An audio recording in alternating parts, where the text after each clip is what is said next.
Excella Education Study in USA assured scholarship. Contact 9881 ఇప్పుడు మనం ఉన్న ప్రాంతం నల్గొండ జిల్లా రంగారెడ్డి జిల్లాకి సరిహద్దు ప్రాంతం.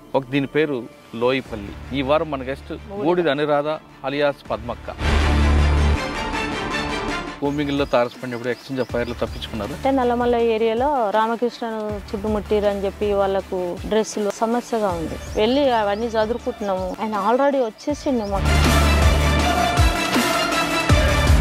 ఆయన కూడా ఏంటంటే వెళ్ళిపోతున్నాం బ్యాగ్ వేసుకుని వాళ్ళని చెప్పి లోపలికి వచ్చేసిండు. ఆయన వాళ్ళు ఎప్పుడో వచ్చి చుట్టుముట్టేసిరు. తుపాకి తీసుకుని వెళ్ళిపోయేసరికి వాడు ఫైరింగ్ చేస్తూనే ఉన్నాడు.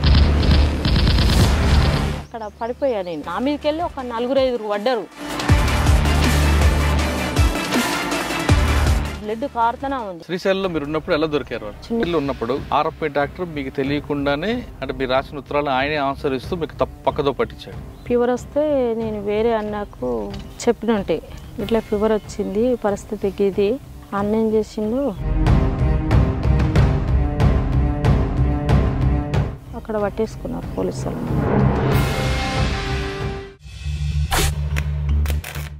Welcome to crime confessions.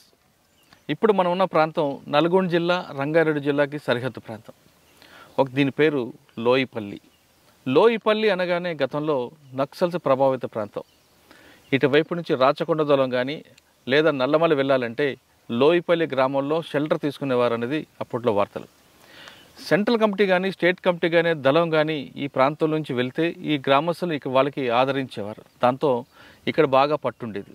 ఆ ప్రభావంతో ఈ గ్రామం నుంచి చాలామంది అడవులకు వెళ్ళి వాళ్ళు బడుగు బలహీన వర్గాల ప్రజల అభ్యున్నతుల కోసం పనిచేశారు. ఆ విధంగా ఉన్న తర్వాత కొంతకాలం తర్వాత వాళ్ళు తిరిగి జనజీవన సంస్థలు కలిసిన వారు కొందరైతే మరికొందరు పోలీసులు అరెస్ట్ చేసి బయటకు వచ్చారు. అటువంటి వాళ్ళని పరిచయం చేసే ఈ కార్యక్రమంలో ఈ వారం మన గెస్ట్ బూడిద అనురాధ అలియాస్ పద్మక్క. బూడిద అనురాధ లోయిపల్లి అనగానే అప్పట్లో 2006 వరకు పోలీసుల కంటి మీద కునుకు లేకుండా ఉండేది. ఈ చుట్టుపక్కల ఏ యాక్షన్ జరిగినా ఆమె ప్రధానంగా కనిపించేది. దాంతో అప్పట్లో పోలీసులు ఎక్కువగా ఆమె కోసం, ఆమె లేకపోతే వాళ్ళ అమ్మగారిని చిత్రహింసలు పెట్టేవారు అనేది పేపర్లో వార్తలు వచ్చేవి. బూడిద అనురాధ లోయిపల్లిలో దొరల ప్రభావం లేకపోయినా ఎందుకు అటువైపు వెళ్ళారు, వెళ్ళిన తర్వాత ఆమె చేసిన కార్యక్రమాలు ఏంటి, ఆమె అరెస్ట్ అయిన తర్వాత కూడా మరొకసారి వాళ్ళ పార్టీతో అజ్ఞాతలు వెళ్ళడం, రెండోసారి అరెస్ట్ అవ్వడం, ఈ కార్యక్రమం ఎలా జరిగింది, ప్రస్తుతం ఆమె జీవన విధానం ఎలా కొనసాగుతున్న విషయాన్ని అక్కడ తెలుసుకుందాం. అక్క నమస్తే. నమస్తే. బూడిద అనురాధ అలియాస్ పద్మక్క అలియాస్ రమక్క, చాలా పేర్లు ఉన్నట్లు. అక్క 2006లో మీరు ఫస్ట్ టైం అరెస్ట్ అయ్యి బయటకు వచ్చినప్పుడు ఇదే గ్రామంలో నాకు ఇంటర్వ్యూ ఇచ్చారు. లోయిపల్లి రావడానికి భయంకరమైన వాతావరణం. ఎందుకంటే రోడ్లు ఉండేవి కావు, నెక్స్ట్ మీ సానుభూతి పరులు ఎక్కువ ఉంటారు, మరోవైపు పోలీసుల ఒక తనిఖీలు ఎక్కువ ఉండేవి. కానీ ఇప్పుడు చాలా ప్రశాంతంగా కనిపిస్తుంది, రోడ్లు పడ్డాయి, డెవలప్మెంట్ కూడా వచ్చింది. అంటే అప్పట్లో పార్టీ ప్రభావంతో ప్రభుత్వం కిందకు వచ్చింది అనుకోవాలా, లేదు పార్టీ పూర్తిగా తగ్గింది కాబట్టి డెవలప్మెంట్ జరిగింది అనుకోవాలి. అంటే సిమెంట్ రోడ్లు కనిపిస్తున్నాయి, చాలా బాగా చక్కగా కనిపిస్తుంది. అయితే లోయిపల్లి అనగానే ఒకప్పుడు మీకు సానుభూతి పరులు పార్టీ ప్రభావం ఉండేది. కానీ దొరల రాజ్యం కానీ దొరల ప్రభావం కానీ పెత్తందారుల ప్రభావం లేని ఈ గ్రామం, ఇక్కడ నుంచి చాలామంది ఎందుకు వెళ్ళారు పార్టీలోకి, అప్పుడు పరిస్థితులు ఏ విధంగా ఉండేవి, మీరు వెళ్ళిన తర్వాత చేసిన కార్యక్రమాలు ఏంటి, బయటకు వచ్చాక ఇప్పుడు ఎలా జీవిస్తున్నారు చెప్పండి. అప్పుడు ప్రభావం ఏం లేదు అనుకో, కానీ మా నాన్నకున్న ఏంటంటే రజాకార్ల పోరాటం, తెలంగాణ సాయుధ పోరాటం, అప్పట్లో మా నాన్నకు అది ఉండేది. మా నాన్నకు బూడిది వెంకయ్య. అయితే ఆయనకున్నటువంటి ప్రభావమే కావచ్చు, ఇంకొన్ని ఏంటంటే మాకు టీవీలో ఇంకా వేరే ఏం లేకపోయేది. ఒక పొలిటికల్గా నేను ఏదో చేయాలని కూడా ఆలోచన అట్లే, ఆ వయసు కాదు కానీ అట్లా ఉండకపోయేది. మా నాన్న వల్ల కొంచెం నాకు అటు పోవాలి అనే ఆలోచన ఉండేది. అప్పుడప్పుడు దళం కాడికి తోలుకెళ్తుండేది. దళం వచ్చేది అప్పుడు ఊర్లోకి? వచ్చేది, ఊర్లోకి అని కాదు కానీ ఇక్కడ మా ఏరియాలో ఇక్కడికి వచ్చేది. మీ బాబాయ్ కేర్ ఆఫ్ అడ్రస్ కదా? మా నాన్నను కలిసేది, మా నాన్న తోలుకపోయేది, మెల్ల తోలుకపోయేది, వాళ్ళు వెతుకునేది, వాళ్ళు తినబెట్టేది. కొంచెం అట్లా వాళ్ళని చూస్తుంటే నాకు బాగా ఆదా అవుతుండే. దానివల్ల నేను వెళ్ళిన తర్వాత మా నాన్నకి ఫస్ట్ ఎక్కడ కాంటాక్ట్ అయ్యావు మళ్ళీ? ఫస్ట్ నేను ఎక్కడంటే అక్కడ గుట్ట ఉంటుంది, ఎక్కడ మన ఎల్కొండ అని అక్కడ ఏరియా ఉంటుంది. మా నాన్న అక్కడికి తీసుకుపోయాడు. నన్ను ఒక్కదాని కాదు, మా పెద్దనాయన కొడుకులు, మా బాబాయ్ కొడుకులు, నేను అక్కడికి వెళ్ళాను. అక్కడికి వెళ్ళి కొద్దిసేపు కూర్చొని వాళ్ళు పెట్టింది తిని నైట్ 12-1 గంటల దాకా వాళ్ళు నన్ను బాగా ఆడిపించుకునేది. ఇక అప్పుడు అంటే నేను వెళ్ళినప్పుడు ఒక 16 ఏళ్ళు అట్లున్నది. అంటే ఆ వయసుకు కూడా సరిపోదు, నీ వయసు సరిపోదు అని చెప్పి 1 సంవత్సరం ఇక్కడే వదిలేసిపోయారు. నేను వస్తా అంటే కూడా వాళ్ళు వినకుండా వదిలేసిపోయారు. మళ్ళీ ఒక 6 నెలలకు సంవత్సరానికి వచ్చి తోలుకెళ్ళారు. అంటే నేను వస్తా అంటేనే వాళ్ళు తీసుకెళ్ళారు. మా నాన్నకు కూడా ఏం తెలియదు నేను పోతా అనే విషయం, ఆయనకేం తెలియదు. కాకపోతే నన్ను అప్పుడప్పుడు తీసుకుపోయేది, మాట్లాడిపించేది, మళ్ళీ తోలుకొచ్చేది, అట్లా ఉండేది అన్నట్టు. ఇంకొకటి ఏంటంటే మా ఊర్లో ఒక ఆమె ఉండే, వాళ్ళు నీల మల్లమ్మ అని ఉండే, గౌరవులలో. ఆమె మ్యారేజ్ అయింది. మ్యారేజ్ అయిన తర్వాతకి ఆమె వాళ్ళ అత్తగారింటికి వెళ్ళినాక ఒక గామ్లో అయినా లవ్ చేసినట్ట. అంతకుముందే మ్యారేజ్ కాకముందే ఆమెను మ్యారేజ్ అయిన ఆమెను తోలుకొచ్చుకొని ఆమెను ఆగం చేసింది. ఆగం చేసి చంపేసింది ఆమెను చంపేసిరు. కిరసనంలో పోసి చంపేసిరు. వాళ్ళ క్యాస్ట్ వేరు, వాళ్ళు గౌడ్స్, వీళ్ళేమో కురుమలు. దానివల్ల మా క్యాస్ట్ కాదని వాళ్ళ ఇంట్లోకి రానియలేదు. అక్కడ కిరాయికి తీసుకొని ఉన్నారు కొద్ది రోజులు. తర్వాతకి ఏమైందో వాళ్ళ మధ్యలో గొడవలు, ఆమెను మర్డర్ చేసేసిండు. మర్డర్ అంటే కిరసనాయలు పోసి చంపేసిండు. హాస్పిటల్కి తీసుకుపోతే అక్కడ చనిపోయింది. అంతా ఊరు జనాలంతా వన్ చంపేయాలి అది అని చెప్పి ఊర్లో బాగా అదైంది. అదైనప్పుడు అంతకుముందే ఒకసారి ఏమో ఏమైనా బాగా టార్చర్ పెట్టాడు. నైట్ పూట ఈ ఏరియాలో ఎన్ని బావులు ఉన్నాయి అన్ని బావులకు తిరిగింది ఆమె గోడు చెప్పుకోలేకుండా. ఎందుకంటే ఆమె అక్కడికి వెళ్ళి వచ్చింది, వాళ్ళ ఇంటోళ్ళు సేదరించేవాళ్ళు కాదు, ప్లస్ వాళ్ళ అమ్మోళ్ళు దగ్గరికి తీసేవాళ్ళు కాదు, వీళ్ళు క్యాస్ట్ ఫీలింగ్తోని. దానివల్ల ఆమె బాగా టార్చర్ అనుభవించింది. దానికోసం అని చెప్పి ఈమె ఏం చేసిందంటే, వీళ్ళు ఇక్కడే ఎన్నో కలిసిరు నక్సలైట్. వాళ్ళు కలిసినప్పుడు ఆమె ఎట్లనో వాళ్ళకు చెప్పుకుంది ఆమె బాధ. నువ్వు వాళ్ళకి ఎట్లా చెప్పుకున్నావు అని చెప్పి ఆమెను ఇంకిత చేసిండు ఆయన. ఇక వాళ్ళకి ఆ విషయం తెలిసి ఆ విషయాన్ని దృష్టిలో పెట్టుకొని ఈమె ఎప్పుడైతే చనిపోయిందో ఒక 6 నెలలో ఒక 2 నెలలకో వచ్చి కొట్టిరు. మా ఇంటి దగ్గరికే తీసుకొచ్చి కొట్టిరు. అప్పుడు నేను వెళ్ళలే కానీ అప్పుడు చిన్న ఉన్నా, అక్కడికే తీసుకొచ్చి కొట్టిరు ఆయనను బాగా. కొట్టినాక ఆమెను తీసి అక్కడ పెట్టేసిరు. అది అయిపోయింది. అది అయిపోయిన కొద్ది రోజులకి ఈ కొదాసిపల్లి అని విలేజ్ ఉంటుంది, అక్కడ ఒక దొర ఆయన ఉండే, విఠల్ రెడ్డి అని. విఠల్ రెడ్డిని ఇక మరి ఆయన ఒక ఇన్ఫర్మర్ అని చెప్పి మహిళను అక్కడ టార్చర్ పెట్టి ఎస్సీ మహిళలను ఇట్లా వాడుకుంటుండని చెప్పి ఆ ప్రభావంతో ఆయన ఇల్లు గిన్నె వేల్చేసారు. ఆయనను కొట్టాలని పోయారు క్యాజువల్గా. ఆయనను కొంచెం కొట్టిరు, కాళ్ళు చేతులు ఇరగొట్టి ఇల్లు వేల్చేసారు. ఇల్లు వేల్చేసినాక ఇక అక్కడ నుండి వెళ్ళిపోయారు. అప్పుడు బాగుండే ప్రభావం. అదే టైంలో సరంపేట గుట్టలలో ఒక జాతర జరుగుతుంది. అక్కడ ఒక గుడి ఉండదు. ఆ గుడి కాడ ఒక ఎస్ఐని చంపేశారు. యాక్షన్లో అదే టైంలో ఇక ఒకటి వెనకంగా ఒకటి అయితేనే ఉన్నాయి. ఇక అదే టైంలో ఇక మేము ఇక్కడ ఇక వెళ్ళిపోయిన ఉంటాం. వేరే వాళ్ళు వచ్చిర్రు. అంటే నేను వస్తా అని చెప్పి పలానా కాడికి వస్తారని చెప్పి వేరే వాళ్ళు వచ్చి నన్ను రిసీవ్ చేసుకొని ఇంటికి వచ్చి తీసుకొని వెళ్ళింది. ఈడంగానే వెళ్ళాం. ఇక్కడికి వెళ్ళి చక్కగా వెళ్ళి అన్నం కూడా తినలేదు.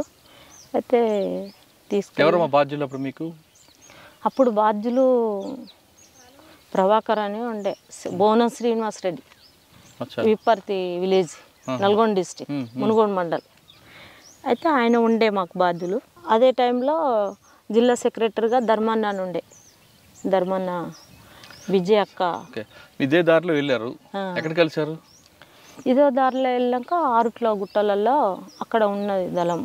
ఆ అక్క నన్ను ఎక్కడ బండనేవురికి తీసుకెళ్ళింది. అక్కడ తీసుకెళ్ళినాక అక్కడ ఎంత 6 అవుతుంది సాయంత్రం. ఒక బావి దగ్గర ఉన్నాం ఆమె నేను ఇద్దరం కలిసి. అక్కడికి మా అన్న వచ్చిండు, మా పెద్దనాయన కొడుకు, కొదాసిపల్లి వాళ్ళది విలేజ్, బూడిదొల్లే. అయితే మా పాలొల్లే అన్నట్టు. ఆ అన్నను పంపించారు అక్కడికి వచ్చినాక తీసుకెళ్ళిండు ఆయన దళం కాడికి తీసుకెళ్ళిండు. అక్కడికి పోయేసరికి 8:30 అట్లా 7:30 8:30 చీకటి పడ్డది అక్కడ పోయినాక దళం అంతా ఉన్నారు. ఇక దళం అంతా ఉన్నారు. వాళ్ళు చర్చించుకుంటున్నారు, ఎందుకంటే నన్ను తీసుకోవాలన్నా వద్దా అని చెప్పి వాళ్ళు మాట్లాడుకుంటున్నారు. ఇట్లా తను వచ్చింది, కొద్ది రోజులు ఉంచుకొని పంపిద్దామా లేకపోతే వయసు చిన్నది కాబట్టి కొంచెం ప్రభావం వేరుంటుంది కదా బయట. అవును. దానివల్ల పంపిద్దామా అని చెప్పి వాళ్ళు చర్చించుకున్నారు. నేను ఓనంటే ఓనని చెప్పి నేను వాళ్ళతో పాటే ఉండిపోయా. ఇక అక్కడ నుండి ఇక దళంలో ఉన్నాయి. ఇక వెళ్తున్న దారిలో అనిపించలేదా చాలా దూరం నడిచుంటారు, రాత్రి అయితే మీకు ఇళ్ళల్లో ఉన్న వాళ్ళకి ఇల్లు ఉండవు, ఎండ వాన వర్షం అంతా కూడా అడవి, ఎప్పుడైనా అనిపించిందా ఇంటికి వెళ్ళిపోదామని? అట్లేం అనిపించలే కానీ కొంచెం ఇక మా నాన్న అంటే కొంచెం భయం ఉండేది. మా నాన్న ఏమంటాడో, మా నాన్న తిడతాడేమో, మా అమ్మ ఏడుస్తుందేమో అనే ఒక అది ఉండేది. కానీ నేను ఇంటికి పోవాలని అదేమి ఉండకపోయేది. కొంచెం కాదమ్మా, ఇక్కడ మీకు ఊర్లో దొరల ప్రభావం లేదు ఒకటి, రెండోది మీరు వ్యక్తిగతంగా మీకు ఎక్కడ కూడా నష్టం జరగలేదు ఎవరి నుంచి కానీ. నాన్నకు ఒకటే భావజాలం ఉంది. సరే, ఆ భావజాలం ప్రభావంతో లోపలికి వెళ్ళారు. ఏం చేద్దాం అనుకున్నారు అక్కడికి వెళ్ళిన తర్వాత? నాకు ఆ టైంలో అయితే ఏం చేయాలి అనే అదైతే నాకు ఆలోచన ఏం లేదు. ఎందుకంటే ఆ వయసు కాదు నాది. మరి ఎప్పుడు వచ్చింది మీకు ఏం చేయాలని? అంటే కొంచెం నేను పెద్దగా అయినాక కొంచెం అంటే ఒక 18-20 ఏళ్ళు ఆ టైంలో కొంచెం ఇట్లా కొట్టాలి, వీళ్ళని కొడితే ఇట్లుంటుందా అని చెప్పి నాకు రోజు వాళ్ళు శిక్షణ ఇచ్చేవాళ్ళు కదా.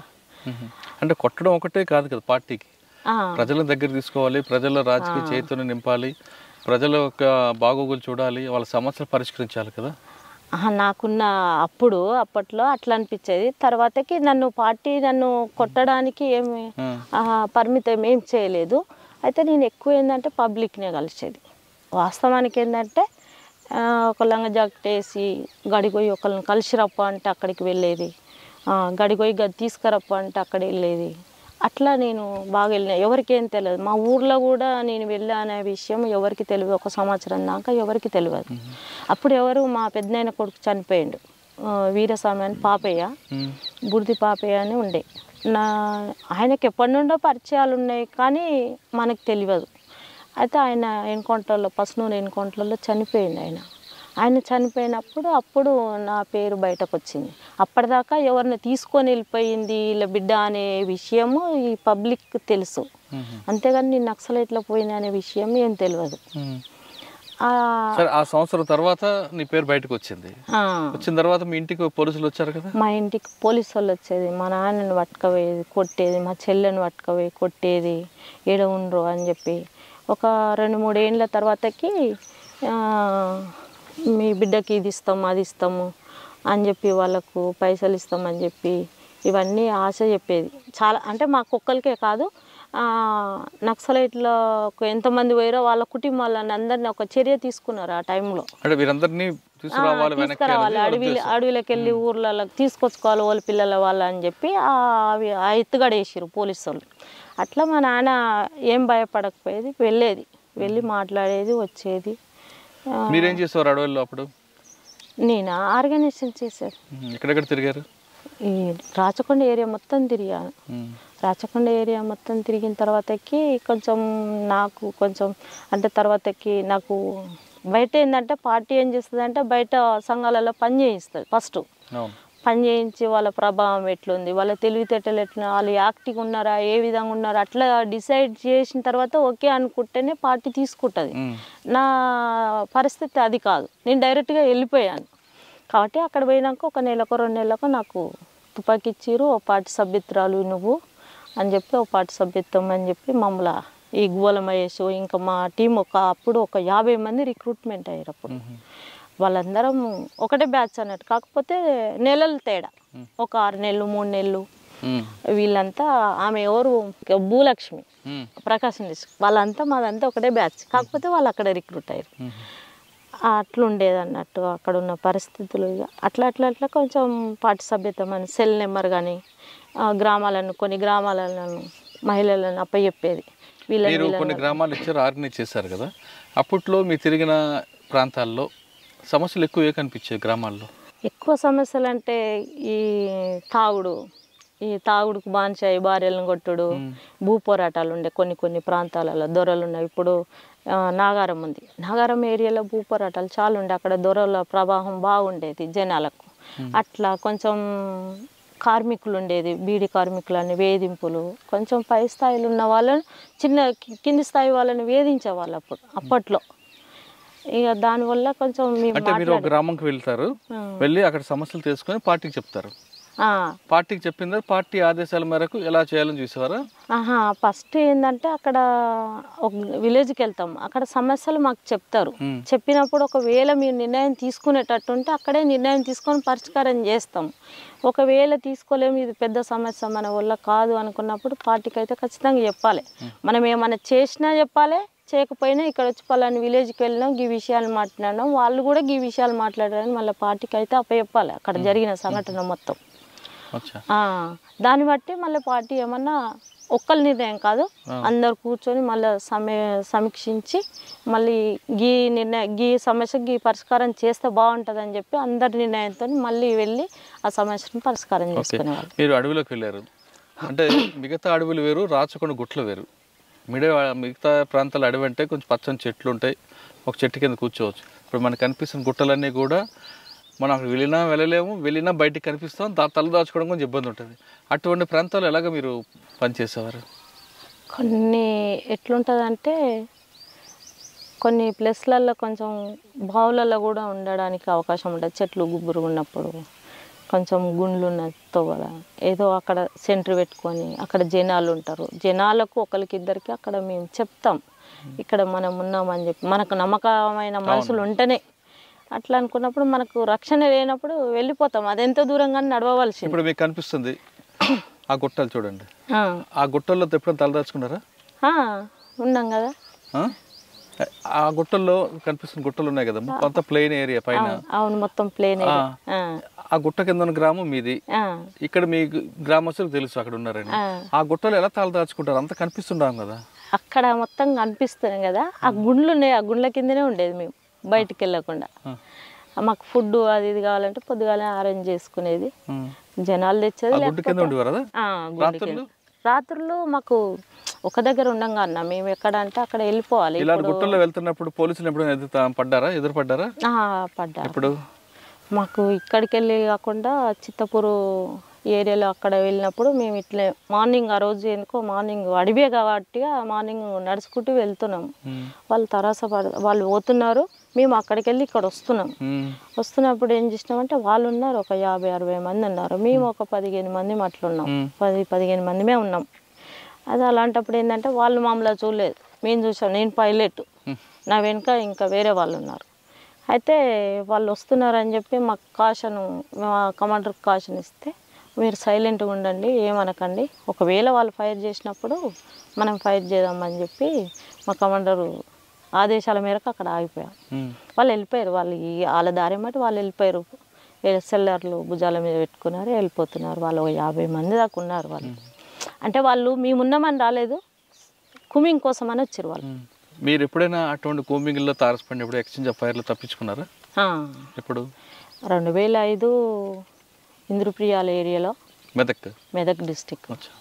అక్కడ కమాండర్గా నేనే ఉన్నాను అప్పుడు. అక్కడ ఏంటంటే నల్లమల్ల ఏరియాలో రామకృష్ణను చుట్టుముట్టిరు అని చెప్పి వాళ్ళకు డ్రెస్సులు అవి ఇవి కొంచెం సమస్యగా ఉంది.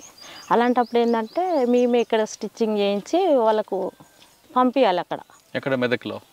మెదక్లో స్టిచ్చింగ్ చేసి అక్కడ వాళ్ళ ఏరియాకు పంపించాలి. అలా పంపించాలి. ఆ టైంలో ఏమైందంటే మేము పైన ఈ టైంకి వెళ్ళినా ఆ డ్రెస్సులు తీసుకొచ్చినా అక్కడ పెట్టినా, అక్కడ ఇంకా దళ సభ్యులు ఉంటారు కానీ వాళ్ళని పంపించలేం కదా, వాళ్ళు ఏ టైంలో ఎట్లుంటారో తెలియదు కాబట్టి నేనే వెళ్ళి తీసుకొచ్చిన. నైట్ అయింది, నైట్ అక్కడే పడుకున్నాం. ఆ అడవిలో. అక్కడ అది కిష్టాపురం అని ఒక విలేజ్ ఉంటుంది. ఏ police station? Kukunoorpally police station? కాదు, తూప్రాన్ పోలీస్ స్టేషన్. అక్కడ ఉన్నాం. అక్కడ మేము ఉండబట్టి ఒక 1 వీక్ అవుతున్నదిలే. అక్కడక్కడ ఏరియాలోనే విలేజ్లలో మామూలుగా తిరుగుతున్నాము.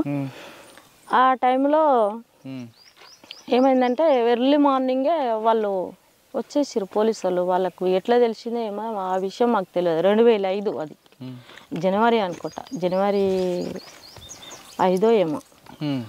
ఆ రోజు ఇక గిట్లే ఆకులు మొత్తం రాలిపోయినాయి. వాళ్ళు వచ్చిర్రు. మేము అన్ని సామాన్లు అన్నీ ఉంటే కొంచెం మోసేటివి మోయని ఉంటే వేరు చేసిన. అప్పటిదాకా సెంట్రీ నేనే ఉన్నా 4 గంటలకు. వేరే ఒక అబ్బాయి ఉండే దళసభ్యుడు ఆయనను పెట్టిన చూసుకో అని చెప్పి వెళ్ళి అవన్నీ చదువుకుంటున్నాము. మేమే వంట చేసుకునేది. ఆ గిన్నెలు అవన్నీ చదువుకుంటున్న క్రమంలో ఒక అబ్బాయి గిన్నెలు తోముతున్నాడు, నేను నీళ్ళు పోస్తున్నా. ఆయన ఆల్రెడీ వచ్చేసిండు, మాకు అన్నంతా వచ్చేసిండు. ఇదంతా గ్రౌండ్ ఉన్నారు, అక్కడ ఒక చెట్టు ఉంది, ఆ చెట్టు కింద వచ్చి కూర్చున్నాడు అన్నట్టు ఆయన. అరే సంతోష్ ఎవరో వచ్చినట్టుంది చూడు అక్కడ అని అంటే, లేదు కామ్రేడ్ షికారు వాళ్ళు అని చెప్తున్నాడు. ఏ షికారు వాళ్ళు కాదు, మంచిగా చూడు అని. ఆయనకు నాకెంత ఆ బండి అంత ఉన్నాం మేమిద్దరము. దళం మొత్తం ఇక్కడ ఉంది, సెంట్రీ అక్కడ ఉంది, యాప్ చెట్టు అంత ఉంటుంది. ఆ సెంట్రీ కూడా చూడలే ఆయన. ఇక వెళ్ళిపోతున్నాం కాబట్టి ఆయన కూడా ఏంటంటే వెళ్ళిపోతున్నాం బ్యాగ్ వేసుకుని వాళ్ళని చెప్పి లోపలికి వచ్చేసిండు ఆయన. వాళ్ళు ఎప్పుడో వచ్చి చుట్టుముట్టేసిరు. ఎవరో సుధంపా అని చెప్పి నేను ఆ మధు అనే అబ్బాయి ఇద్దరం ఆ బ్యాగులు ఆడేసినాం. చలో ఆయన తుపాకీ తీసుకొని వెళ్ళిపోయేసరికి వాడు ఫైరింగ్ చేస్తూనే ఉన్నాడు. అంతలోనే ఇక మొత్తం చుట్టుముట్టేసిండు. అసలు మనం ఇక్కడికి వెళ్ళి ఫైరింగ్ చేస్తే వాడు మనల్ని తప్పించుకునే లేదు, ఇంకిత నష్టం అవుతామని చెప్పి మేము జంప్ చేసినాం. ఉరికేసరికి వాడు బాగా ఫైరింగ్ చేసిండు. అక్కడ ఏంటంటే అక్కడ పడిపోయా నేను ఒక బండ మీద. నా మీదకి వెళ్ళి ఒక 4-5 పడ్డారు. నా మీదకి వెళ్ళి నన్ను దుంకి వెళ్ళిపోయారు. నేనేం కింద పడిపోయినా. ఆ చంద్రబాబు గుంటలని తీసిరు, ఇంత గుంటలు అని చెప్పి అప్పుడు ఆ అండ్ల పడిపోయినా నేను. అండ్ల పడిపోయినా బ్లడ్ కారుతూనే ఉంది.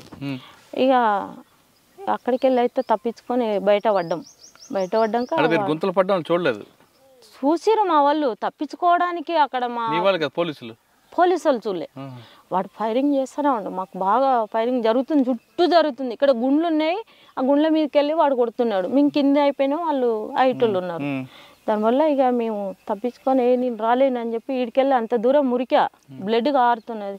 నేను రాలేను, ఇక మీరు వెళ్ళండి అని అంటే మా వాళ్ళు మళ్ళీ అంత దూరం వెళ్ళి నన్ను గుంజుకొని ఉరికిరు. ఇక నేను ఒక్కదాన్నే ఉన్నా లేడీ, అందులో అందరూ బాయిస్తే ఎంత ఒక 9 మంది ఉన్నాం.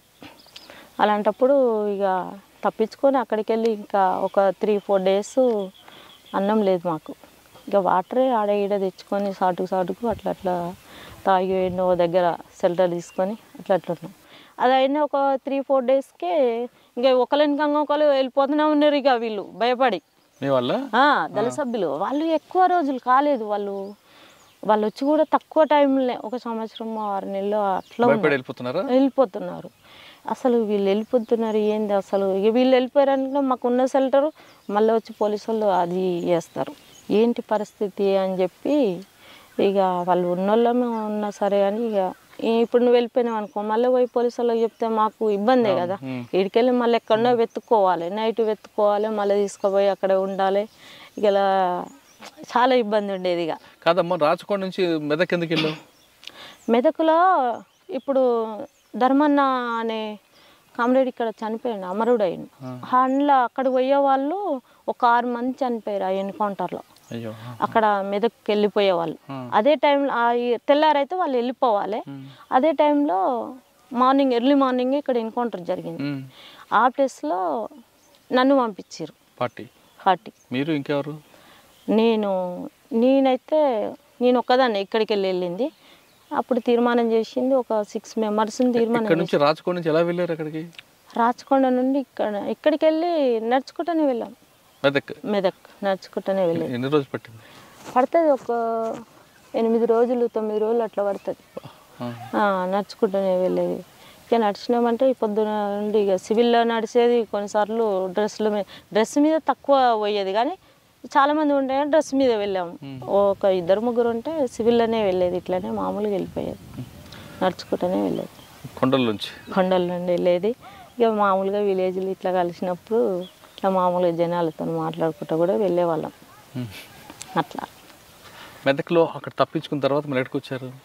అక్కడ తప్పించుకున్న తర్వాతకి మేము ఇంకా వేరే మా కార్యక్రమంలో ఉండే కొన్ని యాక్షన్ ఉండే నర్సాపూర్ ఏరియాలో అక్కడ యాక్షన్ చేసినాం. గుమ్మడిదల కానీ నర్సాపూర్ దళ అది. అంతకుముందు గుమ్మడిదల ఉండే, మెదక్ నెత్తేక ముందు గుమ్మడిదల అని ఉండే. గుమ్మడిదల ఎక్కడ ఉండే ఇంద్రప్రియాలకు దగ్గరలో ఉండే. అది మేము నర్సాపూర్ ఏరియాలో వేరే దళం ఏర్పాటు చేసినాం 1+2. అప్పుడు ఇక్కడ నల్లమల్లని చుట్టుముడుతురు అనే ఉద్దేశంతో అక్కడ ఒక కార్యక్రమం తీసుకొని మేము ఒక 2-3 ఇన్ఫార్మర్లను వేసేసినాం.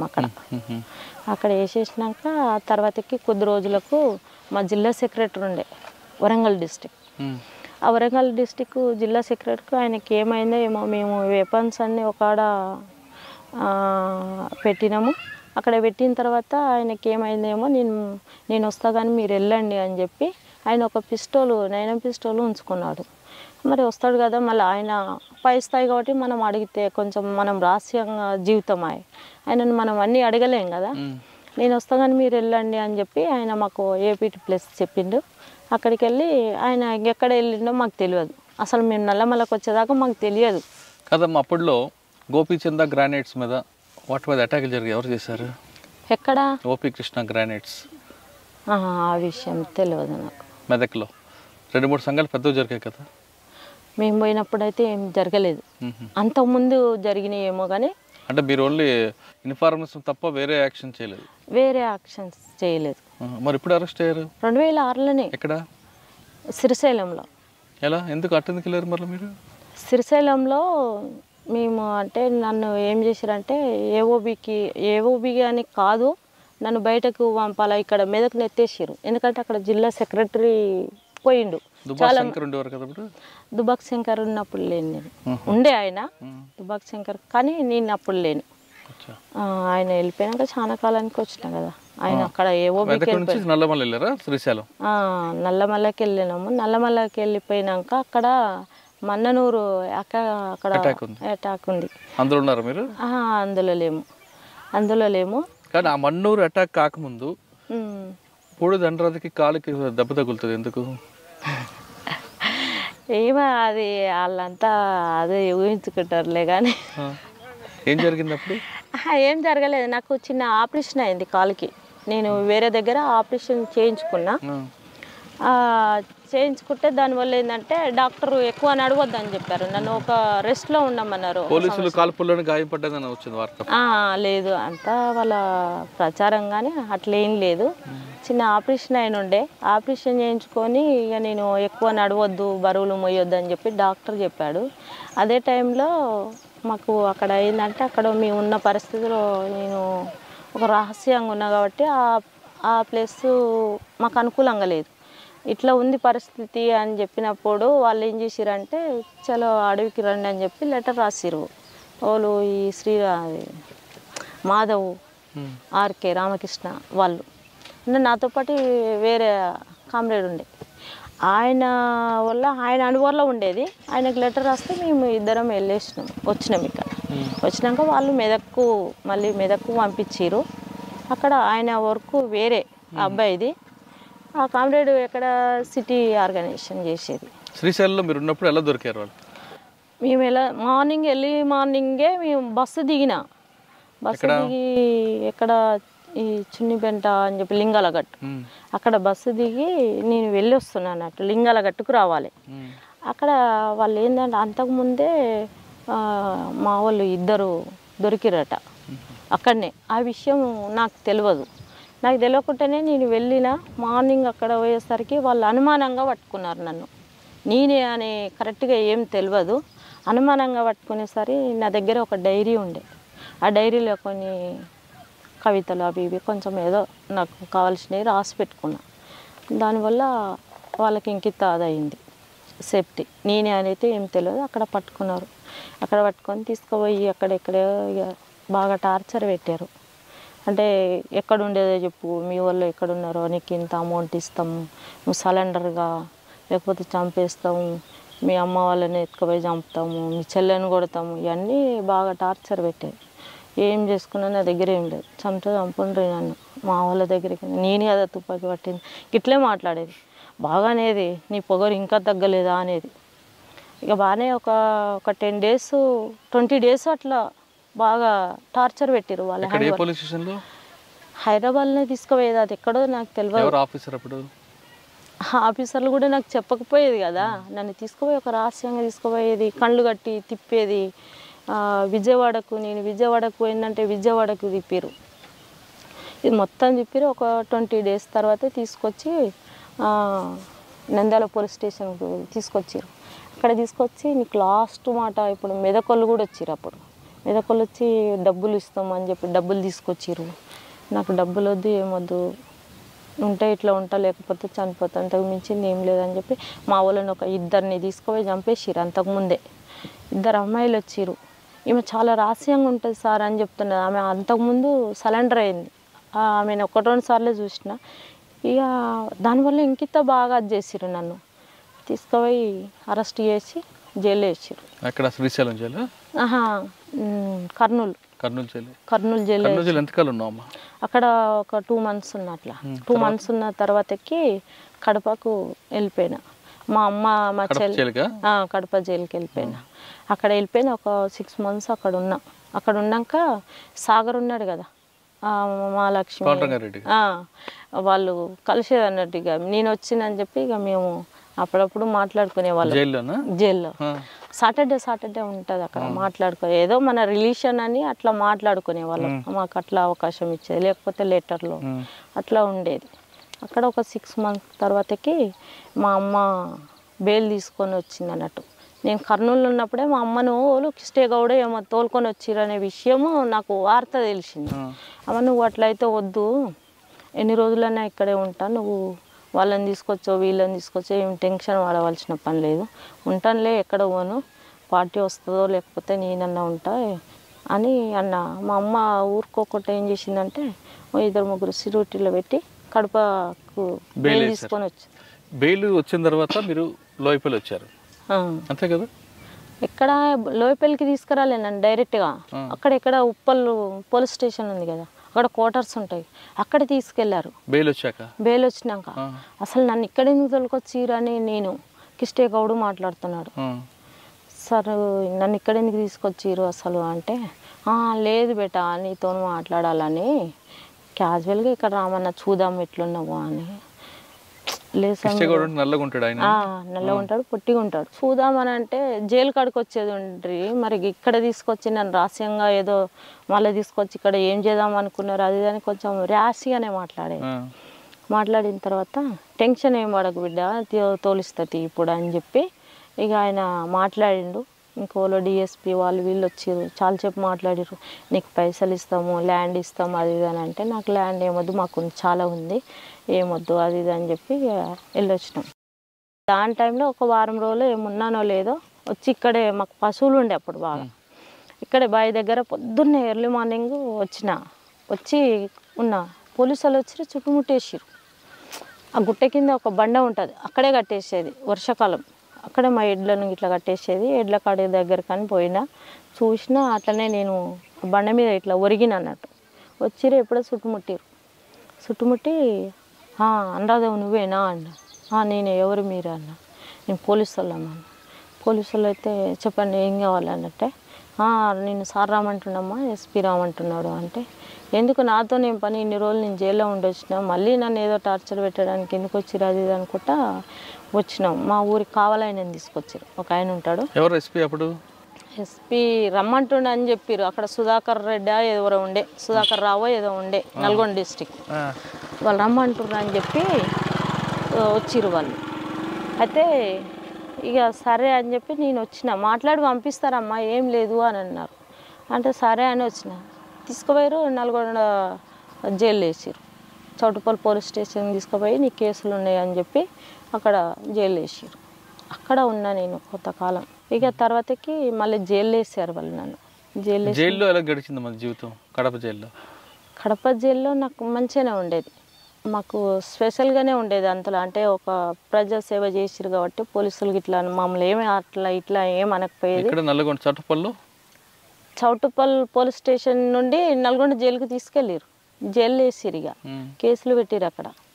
అక్కడ కేసులు పెట్టి అందులోనే ఉన్నా నేను ఒక 1 సంవత్సరం దాకున్నా. నల్గొండ జైలుకి వెళ్ళావు. జైల్లో ఉన్నప్పుడు నయం మనుషులు వచ్చాడు. జగన్ అని ఒక అబ్బాయి వచ్చిండు జైలుకి. అంటే మాకు సామాన్ తీసుకొని వచ్చిండు ఆయన. ఎవరో నాకు తెలియదు. ఇంకొక అక్క అరుణ్ అక్క అని ఉండే, ఎవరు నల్గొండ జిల్లా సెక్రటరీ రవి అని అమరుడు అయ్యిండు, వాళ్ళ భార్య ఉండే. ఆమె నేను పోయేసరికి ఆమె ఉన్నది. ఆమె నేను ఉన్నాక ఏం చేసిందంటే ములాఖతు పెట్టిరు మాకు. ములాఖతు పెట్టిన తర్వాత నేను వెళ్ళి మాట్లాడరపో అని చెప్పి నన్ను పంపించింది ఆమె కూడా. అయితే నువ్వు వెళ్ళవా అంటే, నేను కోర్టుకు పోయే పని ఉంది, నువ్వు వెళ్ళి మాట్లాడరా, మనోళ్ళు అయితేనేమో ఏమైనా తెస్తే తీసుకో, లేకపోతే అవసరం లేదని చెప్పి వెళ్ళిపోయింది ఆమె. అయితే నేను వెళ్ళాను. అక్కడ వెళ్ళిన తర్వాత అర్ణకంటే మీరేనా అక్క అని అన్నాడు. అవునన్నా మేమే అన్న. అన్న సాంబశివుడు పంపించిండు అక్క, ఓ సామాన్ అంతా పంపించిండు, మీకు సామాన్ లేవట కదా అని అన్నాడు. సామాన్ లేవని ఎవరికి చెప్పలేదే మేము అనేమో నేను. లేదక్క సాంబశివుడు జైల్లో ఉన్న సమస్యలు వాళ్ళకి తెలుసు కదా పార్టీ వాళ్ళకు, పంపించిండని చెప్పి చాలా మూట ఒక చెద్దర్లా కట్టుకొని వచ్చిండు. కవర్ లేదేం లేదు, ఇంత పెద్ద చెద్దర్లా వరిచి ఆ చెద్దర్లో ఆడ పెట్టిరు అన్నట్టు. అందులో కొబ్బరి నూనె, బట్టలు, చెప్పులు, ఇక మా లేడీస్కి సంబంధించిన బ్రెడ్, బిస్కెట్ ప్యాకెట్స్ ఇవన్నీ ఉన్నాయి అన్నట్టు అందులో. అయితే మేము ఇవన్నీ ఎవరికి రాసియలేదు, మేము తేమని చెప్పలేదు, మా రిలేషన్ వచ్చినా మేము ఎవరికి ఏం చెప్పలేదు, నువ్వు ఎవరో మాకు తెలియదు అన్నా అని నేను అన్నా. లేదక్క పార్టీ పంపించింది, మీకు కావాల్సి ఉంటే ఓ లెటర్ చూడండి అంటున్నాడు. లెటరు చూసినా ఏది చూసినా మాకు వద్దని చెప్పినాం. వద్దని చెప్పి పొద్దు నుండి సాయంత్రం దాకా ఉంచినాం ఆయన. అక్కడ సూపరింటెండెంట్ వచ్చింది, సూపరింటెండెంట్ పేరు ఏదో ఉండే. ఆ సూపరింటెండెంట్ వచ్చి ఏందిరా మరి ఏందమ్మా మరి ఇట్లా సంగతి మరి తీసుకుపోతారా మరి ఆయన రిటర్న్ పంపమ్మా అని ఆయన అన్నాడు. మాకు తెలియదు సార్ ఆయన ఎవరో మేము తీసుకోము, వాళ్ళు మా మనుషులు అనేది అయితే మాకు నమ్మకం లేదు, మా పార్టీ అయితే రాదు ఇప్పుడున్న పరిస్థితి అని ఆయనకి చెప్పి రిటర్న్ పంపించాము. తీసుకోలేదు ఇక సామాను. ఆ జగన్ అంటాడు ఎవరో మాకు తెలియదు.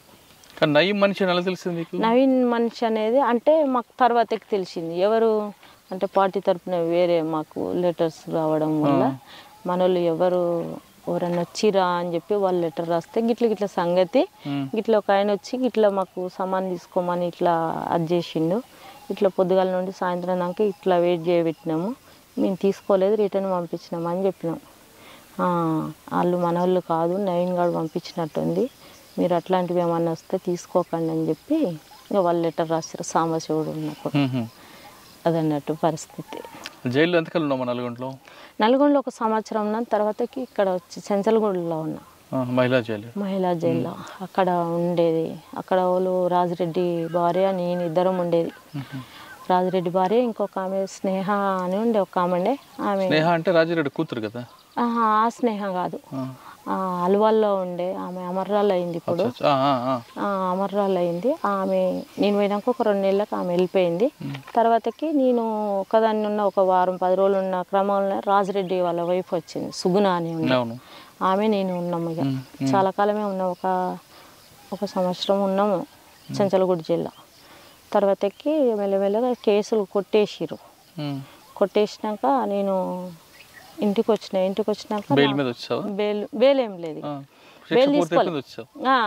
నా కేసులన్నీ కొట్టేసినాకనే బయటకు వచ్చిన. నేను వచ్చినాక ఇంటికి వచ్చినాక ఇక వీళ్ళంతా ఏంటంటే ఇక నా మీద బాగా మళ్ళీ వస్తున్నారు, నక్సలైట్లు వస్తున్నారు, మళ్ళీ కలుస్తున్నారు, మళ్ళీ ఏదో చేస్తున్నారు అని ఇక పోలీసు వాళ్ళు నాకు కాపలగాయడం, ఇన్ఫార్మర్లు వాళ్ళంతా వాళ్ళకి సమాచారం ఇవ్వడం, ఇక నాకు చాలా ఇబ్బంది అనిపించింది. అట్లే వీళ్ళు ఇంత టార్చర్ పెడుతురని చెప్పి కొన్నాళ్ళు వ్యవసాయం చేసిన నేను. మేమే నాగలు కట్టి నేనే దున్నేది. తర్వాతకి వీళ్ళు అయినా కూడా వాళ్ళు వదులుకోలేదు. తర్వాతకి నేను గుణగల్లో డ్యూటీ చేసేది. ఆడికి కూడా వచ్చారు వాళ్ళు పోలీసు వాళ్ళు. ఆడికి కూడా వస్తే అంత బాగాలేదు అని చెప్పి ఇక నేను వేరే నాకు కాంటాక్ట్ ఉంటే అక్కడ లెటర్ రాస్తే నువ్వు ఊర్లో ఉండవు ఇక వాడంతా ఇక నీ మీద అది పెడ్డది, సరే వచ్చాయని చెప్పి ఇక లెటర్ వెళ్ళిపోయాను. ఇక నేను అంటే ఇక వేరే ప్రాంతంలో ఉన్న దళము అని ఏం లేను, వేరే ప్రాంతంలో రహస్యంగానే ఉన్న కొన్నాళ్ళు. తర్వాతకి తిరుమలగిరి వెళ్ళా. తిరుమలగిరి ఇది సూర్యాపేట అక్కడ ఉంటుంది చూడు, అరవపల్లి, అక్కడ ఏరియాలో దళం పెట్టాలని పార్టీ నిర్ణయం. కానీ నాకు పార్టీ నుండి లెటర్స్ వచ్చేది, కానీ మధ్యలో నాకు ఏం చేసిరంటే ఆ పార్టీ ఏం చేసిందంటే ఒక ఆర్ఎంపీ ఇంట్లో ఉంచిరు వాళ్ళు నన్ను. అంటే 1+2గా తిరగాలని చెప్పి లెటర్ వచ్చింది. లెటర్ వచ్చినప్పుడు ఇక పార్టీ చెప్పిన పని నేను అమలు చేయాలి కాబట్టి నేను అక్కడికి వెళ్ళాను.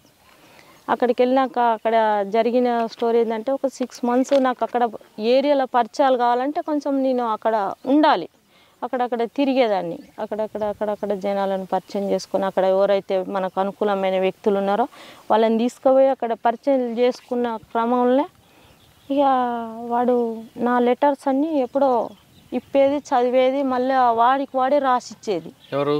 ఒక ఇన్ఫార్మర్, ఈ ఆర్ఎంపీ డాక్టర్ అంటాడు. నాకేం తెలుస్తలేదు, ఇదంతా ఏదో రాంగ్ ఉన్నది అని చెప్పి నేనేం చేసినంటే వాడికి తెలిసే ప్లేసులనే నేను రూమ్ తీసుకొని ఉన్నా సపరేట్గా. పార్టీ నాకు లెటర్ రాసింది, దానివల్లనే నేను రూమ్ తీసుకున్నా. నువ్వు వర్క్ కొన్నాళ్ళు ఇది ఆపి ఇంకా వేరే వర్క్ చేయి అని చెప్పి నాకు పార్టీ లెటర్ రాసింది. దానివల్ల ఏం చేసిందంటే నేను ఒక హాస్పిటల్లో నర్సు ట్రైనింగ్ చేసిన. అక్కడ మురళీధర్ సార్ అని ఉంటాడు, అక్కడ నేను నర్స్ ట్రైనింగ్ చేసిన. నేను వండుకునేది తినేది ఎర్లీ మార్నింగ్ 7కి అట్లా వెళ్ళిపోయేది, మళ్ళీ నైట్ 7:30కి అట్లా వచ్చేది. అక్కడ వచ్చినప్పుడు ఏం చేసేదంటే నేనున్న ప్లేస్ ఎవరికి తెలియదు. ఇంకా మీరు తిరుమలగిరిలో ఉన్నప్పుడు ఒక ఆర్ఎంపీ డాక్టర్ దగ్గర ఉన్నారు. ఆర్ఎంపీ డాక్టర్ మీకు తెలియకుండానే అంటే మీరు రాసిన ఉత్తరాలు ఆయనే ఆన్సర్ ఇస్తూ మీకు పక్కదో పట్టించాడు. మరి ఆ విషయం ఎప్పుడు కనిపెట్టారు మీరు? అంటే నాకు ఫీవర్ వచ్చింది. ఫీవర్ వస్తే నేను వేరే అన్నకు చెప్పినంటే ఇట్లా ఫీవర్ వచ్చింది, పరిస్థితికి ఇది, నాకు లెటర్లు ఒకటి రాస్తే ఒకటి ఆన్సర్ వస్తుంది, నాకేం అర్థమవుతలేదన్నా అని ఆ అన్నతో చెప్పినట్టు. అన్న ఏం చేసిండు, సరే ఫీవర్ వచ్చింది కదా నేను చూపిస్తారా అని చెప్పి ఆయన తీసుకెళ్ళాడు. నన్ను తీసుకెళ్ళి మేమిద్దరం కలిసి వస్తున్నాం. అంతకుముందే ఇద్దరిని పట్టించిండంట, ఆ విషయం మాకు తెలియదు. అలాంటప్పుడు ఏంటంటే అన్న నేనిద్దరం బండి మీద పొద్దుగాల రెడీ అయ్యిండు, నేను వచ్చి తోలుకొని పోతా అని చెప్పి అన్న అన్నాడు. నేను అన్నీ చదువుకొని బయటకు వచ్చిన. అప్పుడు ఆర్ఎంపీ డాక్టర్ మా దగ్గరకు వచ్చిండు. నువ్వు వెళ్ళన్నా, మేము వెళ్ళిపోతా, నాకు హైదరాబాద్కి వెళ్ళిపోతా, వెళ్తే బాగాలేదు, మళ్ళీ వస్తా నేను అని చెప్పి ఆర్ఎంపీ డాక్టర్తో అన్నా. వెళ్ళక్క ఏం కాదు వెళ్ళు అని చెప్పి ఆయన అన్నాడు. నువ్వు వెళ్తే మేము వెళ్తామన్నా అంటే ఆయన వెళ్ళలేదు. వెళ్ళక అక్కడే నిల్చున్నాడు. ఈ అన్న టీచర్ అన్నట్టు నాతో పాటు నన్ను. టైం అవుతుంది, నేను మధ్యాహ్నం వస్తా అని చెప్పిన. రారా ఇక మనం పోదాందా అని చెప్పి ఇక ఆయన బండి మీద ఎక్కిన. ఆయన బండి మీద ఎక్కి ఇక్కడ నుండి ఆ తండంతా పోయినామో లేదో అక్కడ పట్టేసుకున్నారు పోలీసు వాళ్ళు మమ్మల్ని ఇద్దరిని పట్టుకొని తీసుకెళ్ళారు. ఆయన నన్ను బాగా ఇంటర్గాషన్ చేశారు. అక్కడికి పోయినాక మాకు ఎలాంటి సంబంధాలు లేవు, ఏది లేదు, నాకు హెల్త్ బాగాలేక వీళ్ళు ఇంట్లో ఉన్నా అని చెప్పి నేను అక్కడ చెప్పిన తర్వాత మరి ఈయన ఎట్లా పరిచయం అంటే ఈయన నాకు గతంలో పరిచయము. దానివల్ల ఆయన మీ ఇంటికి వస్తానా కొద్ది రోజులు ఉంటా, నాకు హెల్త్ బాగాలేదని అంటే సరే అని చెప్పి తోలుకోబోతున్నాడు. ఆయనకి ఎలాంటి సంబంధాలు లేవు అని చెప్పి నేను అన్న తర్వాత పోలీసు వాళ్ళు తీసుకుపోయారు, చౌటుప్పల్లికి తీసుకుపోయారు. అక్కడ కూర్చోబెట్టి నైటు ఇంకిద్దరిని పట్టుకొచ్చారు మా వాళ్ళని తీసుకొచ్చినాక వీళ్ళంతా మమ్మల్ని మాట్లాడుకొని ఇస్తలేరు. ఇదంతా ఎక్కడికి వెళ్ళొచ్చింది ఏందని చెప్పి ఇక నాకు ఏం అర్థం కాలే. తర్వాతకి క్రాంతి అని ఒక అబ్బాయి ఉంటాడు, మొండి గౌరెల్లి, ఈ మందన్ గౌరెల్లి. ఆ అబ్బాయిని అడిగా నేను, ఏంది నువ్వు ఎక్కడికి వచ్చినావు అంటే నేను పలానా భిక్షపతి ఇంటికి వచ్చిన, తుపాకులు అక్కడే పెట్టినాక నీకోసం తీసుకొచ్చినాము, మేము అక్కడే పెట్టినాము అంటే కనీసం నాకన్నా ఇన్ఫర్మేషన్ ఇవ్వవా అది అని నేనన్నా. అప్పుడు నాకు తెలిసింది అన్నట్టు వీడే మొత్తం దీనికి సూత్రధారి అని చెప్పి ఆర్ఎంపీ డాక్టర్. అప్పుడు తెలిసింది, పార్టీ కూడా అప్పుడు గుర్తించింది, వాని వల్లనే ఇట్లా నష్టపోయినామని చెప్పి. అప్పుడు ఒక 9 మంది అదయ్యారు. మామూలుగా పని చేసుకునే వాళ్ళు కూడా మాకు ఇట్లా మాతో మాట్లాడిన వాళ్ళని కూడా తీసుకుపోయి లోపలేసారు. అక్కడ నల్గొండ జైల్లో ఉన్నా మళ్ళీ నల్గొండ జైల్లో ఉన్నా. ఇక ఆడికెళ్ళి ఇక మళ్ళీ ఇక నేను వేరే వెళ్ళిపోయాను. ఇక బెయిల్ తీసుకొని వచ్చినాము, బయట ఉండి కొన్నాళ్ళు తిరిగినాం కోర్టుకు, భువనగిరి కోర్టుకు వెళ్ళేది. తర్వాత కేసు కొట్టేసిరు. అది కేసు కట్టేసినాక ఇక నేను వేరే వెళ్ళిపోయినా. ఇక వాళ్ళంతా ఇక అక్కడ వెళ్ళిపోయారు. ఇక నేను వేరే నా పనిలో నేనున్నాను. ఇక ఏం పనిలో ఉన్నారు? మళ్ళీ పార్టీ వైపు వెళ్ళారా? ఇక పార్టీ వైపు ఏం లేదు, ఇక పార్టీ హ్యాండ్ ఓవర్లోనే ఉండేది. కానీ ఇక పార్టీకి పోతందుకు నాకు మీరు నల్గొండ జైలు నుంచి బయటకు వచ్చిన తర్వాత తిరిగి పార్టీ వైపు వెళ్ళారని, పార్టీ ఆదేశాల మేరకు ఆర్ఎంపీ డాక్టర్నితో పాటు అప్పుడు నయం కోసం కూడా తిరిగారని వార్తలు వచ్చాయి. అట్లేం లేదు, మరి పార్టీ నాకు అట్లాంటిది ఏం చెప్పలేదు. కాకపోతే నేను అక్కడ ఆర్గనైజ్ చేయాలనే వెళ్ళాను, నాకు అక్కడ సహకరించలేదు. తిరుమలగిరి సైడ్ ఆర్గనైజేషన్ కోసమే వెళ్ళా. పార్టీ కోసం తిరిగారా? నయం కోసం ఏం తిరగలేదు. కాకపోతే కొన్ని రహస్యంగా కొన్ని ఆయుధాల కోసం అయితే తిరిగాము. నాతో పాటు నేను సింగిల్గానే ఉండేది, ఇంకా వేరే వాళ్ళు. ఆర్ఎంపీ డాక్టర్ కోసం ఆర్ఎంపీ పార్టీని మొత్తం నాశనం చేశాడు కదా ఆయన. మరి ఆయన మీద ప్రతీకార చర్య కోసం తిరిగారా? ఏమీ చేయలే. ఇక మళ్ళీ ఎందుకు వెళ్ళలేదు. ఇక ఆయన పని ఆయన చేసుకున్నాడు. ప్రతీకార చర్యలు మా వాళ్ళు ఒకసారి తిరిగారు కానీ వాళ్ళు దొరకలే, వాడు మిస్ అయిన వాళ్ళ హ్యాండ్ ఓవర్లో. కానీ పార్టీ అప్పుడు చాలా పోలీసులు ఒక వాదన ఉండేదమ్మా, పూడి దండరాధ యాక్షన్ టీంలో వెళ్ళింది, 1+2 తిరుగుతూ నయీం కోసం వేటాడింది, కానీ నయీం చాలాసార్లు మిస్ అయ్యాడు అని. ఇక వాళ్ళు అల్లుకున్న కథ అది, కానీ మేము వెళ్ళింది వేరే ప్రాసెస్. వాళ్ళు అల్లుకున్న కథ అది, దానికి మనం ఏం చేయాలి. తర్వాత మీరు జైలు నుంచి బయటకు వచ్చాక ఏం చేస్తున్నారు? జైలు నుండి బయటికి వచ్చినాక ఇంకా నేను ఇక వ్యవసాయం పనే చేసుకునేది. ఎప్పుడు వచ్చారు మీరు బయటికి? 2009లో అట్లా వచ్చినాము. ఒకటి నాకు కర్నూలులో ఉండే కేసు, నంద్యాల, అక్కడికి వెళ్ళేది, ఆ కోర్టుకి వెళ్ళేది. మార్నింగ్ పోయి అక్కడ కోర్టుకు అటెండ్ అయ్యి నంద్యాల కర్నూలు కోర్టులో అక్కడ ఒక లాయర్ ఉండే, ఆయన చెప్పేది. మార్నింగ్ వెళ్ళేది, ఆ కోర్టు చూసుకునేది, ఆ లాయర్ ఇంట్లోనే ఇంత తిని ఆయన సాయంత్రం బస్సు ఎక్కించేది, వెళ్ళొచ్చేది. అంటే 2009లో పూర్తిగా బయటకు వచ్చారు.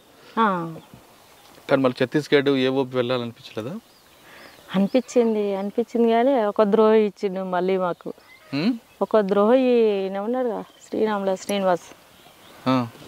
మాకు ఏంటంటే పార్టీ వాళ్ళు లెటర్ రాసిర్రు, రండి అని చెప్పి పిలిపించారు అక్కడికి. మా వాళ్ళు ఉండే ఇంకా కొంతమంది ఉన్నారులే.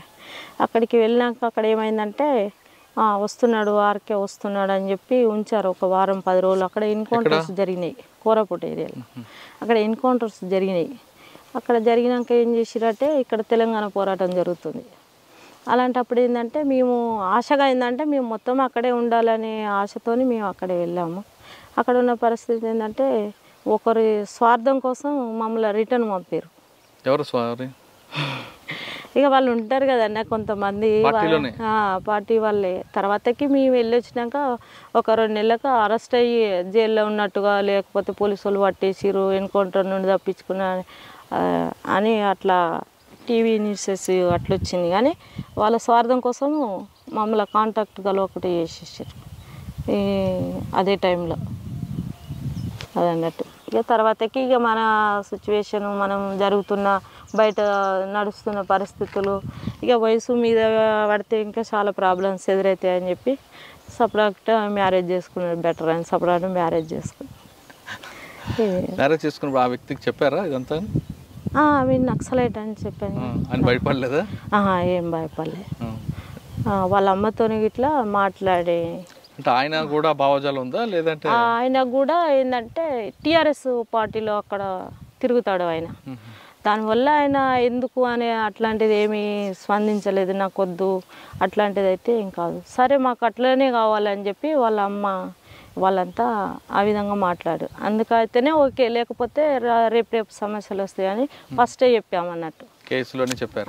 కేసులు ఉన్నాయి, నేను జైలుకి వెళ్ళాను, మా నాన్న వల్ల నేను ఇట్లా వెళ్ళాను, ఇట్లా చేసినాము. ఏమన్నారు ఆయన? ఏమనలే, సరే మంచిదే కదా అట్లా ఉంటాయి అన్నారు అంతే. అత్తమ్మ ఎలా చూసుకుంటారు మరి? మా అత్తమ్మ ఒక 2-3 ఏళ్ళు మంచిగానే ఉన్నారు. మా అత్త మా మామ చాలా మంచిగా చూసుకుని నాకు గౌరవించేది బాగా. మా కోడలు ఇట్లా అట్లా అని చెప్పుకునే వాళ్ళు అన్నట్టు, దావతులలో ఇట్లా ఊర్లో మా కోడలు చాలా ఉన్నతమైనది. ఇప్పుడు ఇక నేను దేవుడు ఇట్లాంటివి మూఢనమ్మకాలని చెప్పి నేను ఏమి పూజలు అట్లాంటివి నేను ఏం చేయను. ఇప్పుడు మా మరిది పెళ్ళి అయింది, ఆమె పూజలు అవి చేస్తుంది. ఇక ఆమె మంచిది అనుకుంటారు అన్నట్టు. ఇప్పుడు అయితే వాళ్ళకు ఒకటి అయితే ఉంటుంది, మా కోడలు చాలా తెలివి కల్లా అయింది అనే విషయం అయితే వాళ్ళ దృష్టిలో ఉంటుంది. కానీ ఇక పూజలు ఇట్లాంటివి నేను చేయను కాబట్టి కొంచెం అట్లా ఆ మనసులో ఉంటుంది ఇక వాళ్ళకు. ఇప్పుడు మా ఆయన కొంచెం పని చేయకపోవడం, కొంచెం గొడవలు జరిగి కొంచెం అట్లా సపరేట్గానే ఉంటాను నేను. మామూలుగా ఇక పిల్లలను స్కూల్కి వెళ్తే మా మామయ్య రైల్వే ఉద్యోగి. మా ఆయన టీఆర్ఎస్ పార్టీలోనే తిరిగిండు. ఆ టీఆర్ఎస్ పార్టీ ఈయనకు ద్రోహం చేసిరు. దానివల్ల ఆయన ఏం పని చేయకుండా ఆ పార్టీ ఈడ మీటింగ్ ఉంది ఆడ మీటింగ్ ఉందని వెళ్ళారు, ఇంట్లో గడవకపోయేది. ఇక దానివల్లనే గొడవలు అయ్యేది. ఇప్పుడు మా మామకు షుగర్ వచ్చి ఆయన వెళ్తున్నాడు. ఇప్పుడు మా మామ డ్యూటీకి వెళ్తున్నాడు, రిటైర్మెంట్ ఉంది. ఇప్పుడు మామ డ్యూటీకి వెళ్ళి మరి గడవాలి కదా, ఒక 15,000 ఇస్తాడు మా మామ. ఆయనకు 80 దాకా వస్తాయి, ఒక 15,000 ఇస్తాడు. దానికి పూట గడుస్తుంది ఇప్పుడు ఎట్లా కొంత. పిల్లలు పెద్ద ఆమె LKG, బాబు చిన్నోడు నర్సరీ. కానీ ఇక ఈ సమస్యలు చూస్తున్నప్పుడు అనిపిస్తుంటుందా అదే బాగుంటుందని? అది ఎప్పటికైనా నేను అదైతే మర్చిపోలేను.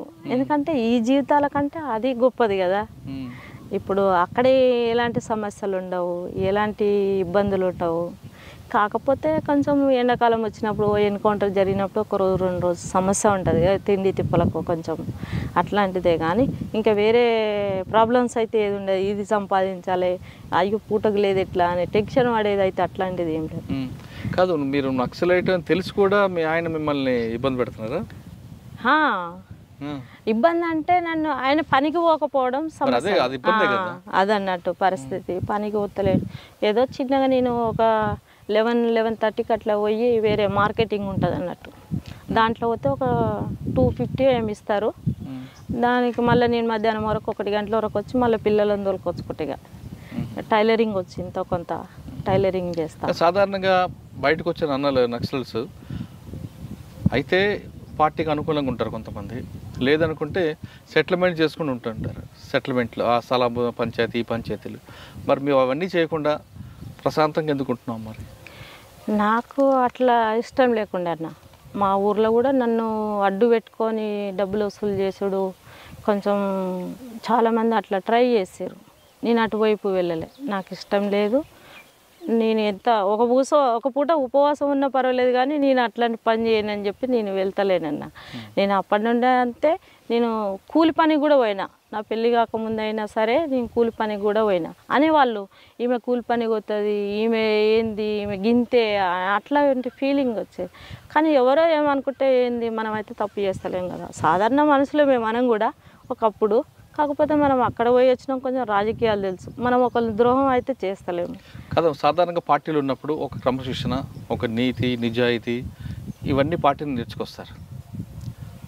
అది ఎక్కడికి పోదు. అది బయటకు వచ్చిన తర్వాత ఇప్పుడు ఉన్న ప్రపంచంలో కుట్రలు, ఈ కుతంత్రాలు చూసినప్పుడు ఏమనిపిస్తుంటుంది మీకు? ఇక వాళ్ళ స్వార్థం కోసం వాళ్ళు చేసుకుంటున్నారు అనుకుంటా నేనైతే. వాళ్ళ స్వార్థాలు వాళ్ళ స్వార్థం కోసం చేసుకుంటున్నారు అనుకుంటున్నారు, కానీ మీకు కూడా ఒక స్వార్థం రావాలి. ఎందుకంటే మీకు 2 పిల్లలు ఉన్నారు, అవునా? 2 పిల్లల కోసమైనా మీరు ఇప్పుడు సంపాదించాలి. వాళ్ళ కోసం, వాళ్ళ బాగోగుల కోసం చూసే బాధ్యత మీది. ఇందులో మీకు ఒక స్వార్థం ఉంది కాబట్టి ఆ క్రమశిక్షణ కట్టుబాటు మర్చిపోయి స్వార్థపరురాలుగా వెళ్తారా, లేదు ఆ క్రమశిక్షణ నీతి నిజాయితీ నిలబడతారా? నేనైతే ఇప్పటి వరకు అయితే నిజాయితీగానే ఉన్నాను. నా పిల్లలకు కానీ ఎవరికేమి నేను అట్లా సంపాదించుకోవాలంటే ఈరోజు కోట్లకు ఉండేదాన్ని, కానీ నాకు అట్లాంటి ఉద్దేశం లేదు. ఈరోజు 200 కూలి పని చేస్తున్నా అంటే ఒకసారి మీరు ఆలోచించండి. అట్లా పోయొచ్చి కూడా ఓ రోజు కూలి పని చేసుకొని బతకవలసిన పరిస్థితి. సాధారణ మనిషిగా నేను వెళ్ళి కూలి పని చేసుకుంటాను. బూడిద అనురాధ రాజకీయాలకు వెళ్తుంటారంటారు. నేనైతే పొలిటికల్గా బాగానే అక్కడ ఇక్కడ వెళ్తుంటాను. కొంచెం నన్ను పిలుస్తుంటారు, వెళ్తుంటాను, మాట్లాడుతుంటాను. ఏదైనా సమస్య ఉంటే కూడా నాకు చెప్తుంటారు. సాధారణంగా ఈ పెళ్ళి సంబంధాలు చూడమని కూడా చాలామంది ఫోన్ చేస్తుంటుంటారు. అట్లా కూడా చెప్తాను. నాకు మర్యాద అనేది అయితే ఉంటుంది. అక్కడ కూడా కొంచెం ఏదైనా న్యాయంగా వెళ్తారు, న్యాయంగా, అన్యాయంగా పోరు. అన్యాయంగా పోను. ఎవరి సొమ్ము తినాలనో ఎవరికి అన్యాయం చేయాలని అయితే నాకు అట్లాంటి ఉద్దేశం ఉండదు. ఎవరైనా చేస్తుంటే కూడా నాకు నచ్చదు. కొందరు ఏం చేస్తుంటారంటే నేను పెద్ద కదా, ఆమెను వాడుకోవచ్చు, ఆమె ఎంతైనా చేస్తుంది అని చెప్పి వాడుకుంటుంటారు. నాకు అట్లాంటి ఇష్టం ఉండదు. నా పని నేను చేసుకోవాలి, నా పిల్లలకు కూడా నా పని నేనే చేసుకోవాలి అనే ఒక ఆలోచన ఉంటుంది. ఇంకోరికి ఏపీయాలనే బానిసగా నేను అయితే మలుచుకోలేను, నాకు నచ్చదు. సార్, ఫైనల్గా చెప్పమ్మా, ఇప్పుడున్న మహిళలు అంటే యువతులు కానీ వీళ్ళందరూ కూడా తొందరగా ఎదగాలి, విలాసవంత జీవితానికి దానికి అలవాటు పడుతున్నారు. ఒక క్రమశిక్షణ కానీ ఒక నీతి నిజాయితీకి చాలా తక్కువ మంది ఉన్నారు. మిగతా వాళ్ళందరూ కూడా ఒక అడ్డదారిలో సంపాదించాలి, అర్ధరాత్రి కోటీశ్వరు అయిపోవాలి, విలాసవంత జీవితం కావాలి అనుకునే వాళ్ళకి మీరు ఇచ్చే మెసేజ్ ఏంటి? ఇప్పుడున్న అంటే ఈ సమాజము ఆ విధంగా పోషిస్తుంది కాబట్టి యూత్ ఏంది పెద్దవాళ్ళు కూడా అటువైపు వెళ్తున్నారు. కానీ ఆ విధంగా ఉండేది ఎన్నాళ్ళు తాత్కాలికం వరకే. అది ఎంతవరకు ఉన్నా కానీ మనం కష్టపడి సంపాదించింది అయితేనేమో మనం ఇంత కష్టపడితే ఈ వస్తువు సంపాదించుకున్నాం, నిలబెట్టుకున్నాం అనే ఒక ఆలోచన ఉంటుంది.